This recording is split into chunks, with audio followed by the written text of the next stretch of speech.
সবাইকে শুভ সন্ধ্যা। ক্রোয়েশিয়ান সময় এখন 6টা 38 মিনিট। 6, 7, 8, 9, 10, 11। বাংলাদেশ টাইমে এখন 11টা 38। তো আপনাদের সবাইকে স্বাগত জানাচ্ছি। আশা করছি সবাই ভালো আছেন। আল্লাহর রহমতে আমি ভালো আছি।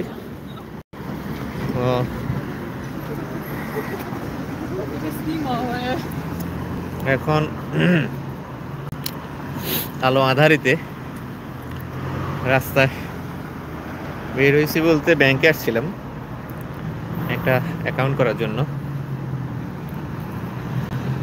অনেকে ধারণা করছে রেজাউল করিম, একজন বললো আমাকে ওই দিন, ভাই আমার শুভাকাঙ্ক্ষী, রেজাউল করিম তো মালয়েশিয়াতে 2.5 কোটি টাকা ইনভেস্ট করছে হাউজিং ব্যবসায়। ওনারা কেউ বলছে আর কি, হয়তো বা 2.5 কোটি টাকা। ও মাই গড। তো এরকম অনেক উড়ো খবর আছে। তো এখানেও আজকে একটা অ্যাকাউন্ট করলাম জাগ্রেবেস্কা ব্যাংকা, এই জাগ্রেবের ন্যাশনাল ব্যাংক এটা এখানে। তো এখানে এটা বলে দিলাম যে যার মতো গল্প তৈরি করতে পারেন, যে হয়তো এখানে কোটি টাকা, 100 কোটি টাকা, 1000 কোটি টাকা পাচার করবে, হয়তো এই জন্য অ্যাকাউন্ট করতেছে আর কি। আপনাদেরকে এই গল্প তৈরি করার জন্য সুযোগ করে দিলাম। আপনারা এটা নিজেদের মতো করে তৈরি করেন ইনশাআল্লাহ। এই মাত্র ব্যাংক অ্যাকাউন্ট করে আসলাম, একটা অ্যাকাউন্টে ভিজিট করি নাই। এখানে আসলে লেনদেনের হিসাব আলাদা।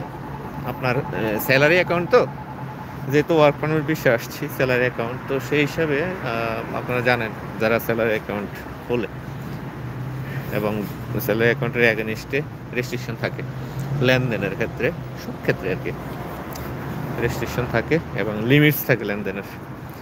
আর কারেন্ট অ্যাকাউন্টের ক্ষেত্রে হচ্ছে এটা আনলিমিটেড ট্রানজাকশন করতে পারবে। সমস্যা অনেক, মাসে মাসে ফি কাটে। এটা আপনার 3 ধরনের ক্যাটাগরি থাকে অ্যাকাউন্টসে, দেখলাম আর কি এখানে ওরা বললো 3 ধরনের থাকে। একটা হচ্ছে আপনি স্টার্ট আপ, এতে আপনার প্রতি মাসে 5.75 ইউরোস কাটবে, প্রথম মাস ফ্রি। আর একটা হলো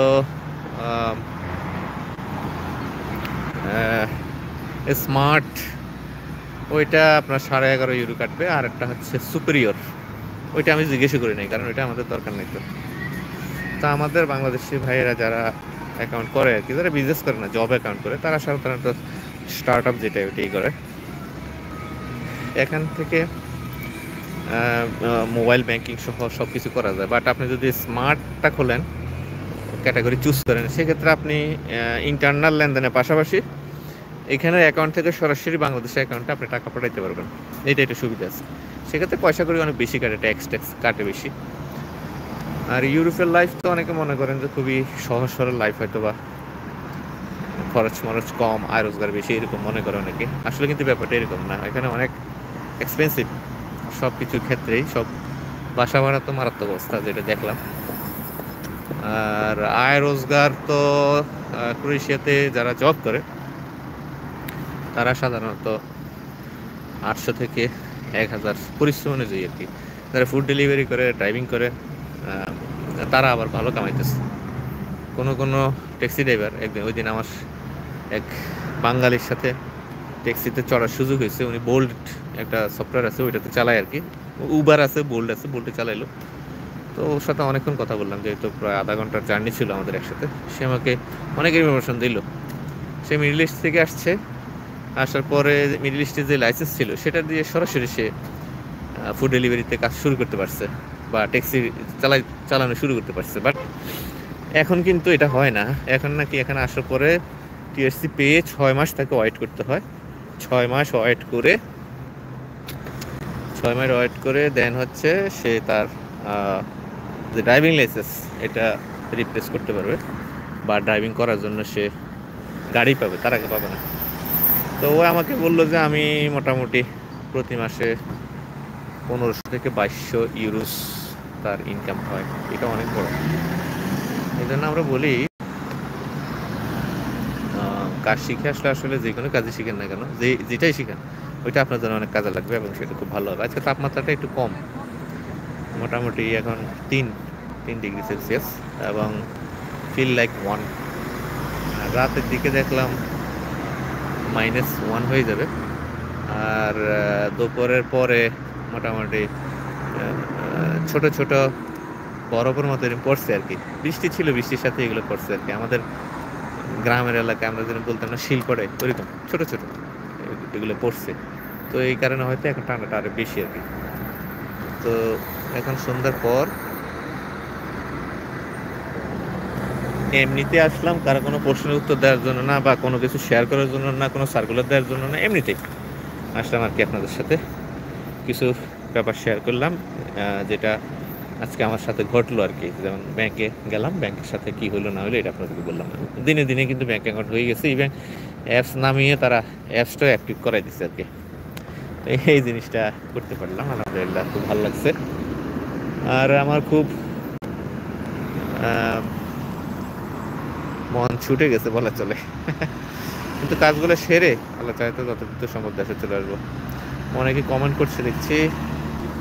মোহাম্মদ ইমন, কসবুর নিউ অ্যাপয়েন্টমেন্ট স্টার্ট হবে কবে? অযথা কথাগুলো ডিবেটে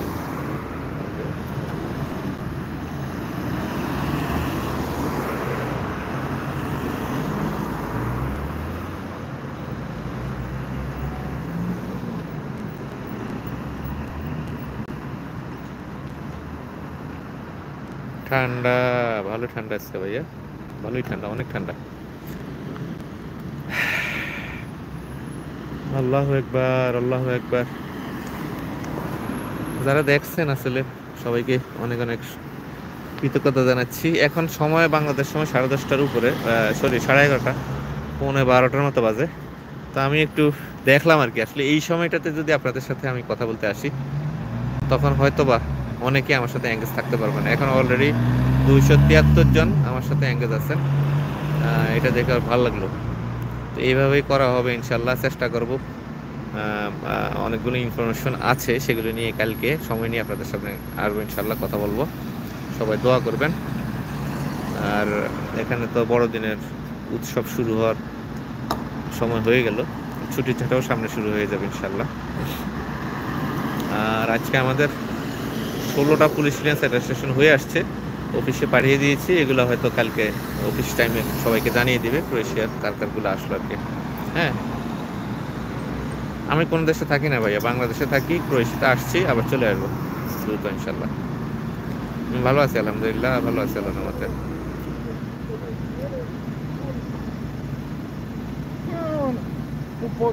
আপনার কথা বলতে চান ভাই? আমার নাম্বার আসলে ফেসবুক সহ নানা জায়গায় অসংখ্য অসংখ্য বাবার দেয়া আছে, আপনারা ওইখান থেকে নিয়ে আমার হোয়াটসঅ্যাপে নক করতে পারেন, অথবা আমি এই ভিডিওর ডেসক্রিপশনে দেখে নাম্বার দিয়ে দিব, না কথা বলতে পারবেন ইনশাল্লাহ, সমস্যা নেই।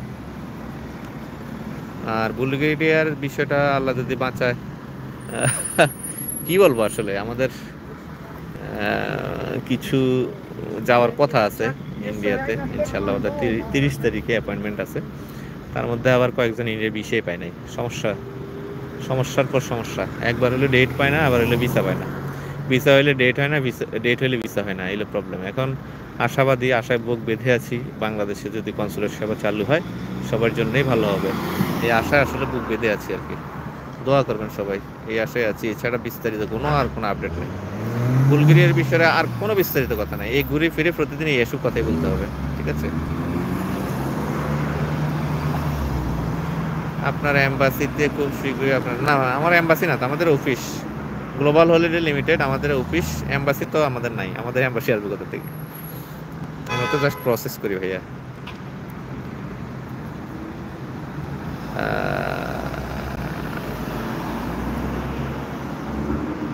মালদোবার ব্যাপারে তো কথা বলছি ওই দিন। মালদোবাতে কি কি কাজ হয় কি না হয় এগুলো নিয়ে ওই দিন কথা বল। আচ্ছা, এগুলো নিয়ে বিস্তারিত কালকে কথা বলবো ইনশাল্লাহ। বাইরে আছি তো, বৃষ্টি স্নাত আকাশ, আর রাস্তাঘাটও ভিজা ভিজা প্রচুর। দুপুর থেকেই ভালো বৃষ্টি হয়েছে মোটামুটি, মুষলধারে না, গুড়ি গুড়ি বৃষ্টি, সাথে আবার বরফের মতো পড়ছে আর কি দুপুর থেকে। তো সব মিলিয়ে পরিস্থিতি ভালো না, ঠান্ডা, হাতগুলো একদম বরফ হয়ে গেছে, ভালোই ঠান্ডা, ভালো ঠান্ডা ঠান্ডা। তো যাই হোক, পরে আবার এসে কালকে এসে আপনাদের সাথে কথা বলবো ইনশাল্লাহ, অনেক কথা বলবো আল্লাহ চায় তো। সবাই ভালো থাকবেন, দোয়া করবেন, গুড নাইট, শুভা খায়ের, সবাই ঘুমান ইনশাল্লাহ, কথা হবে।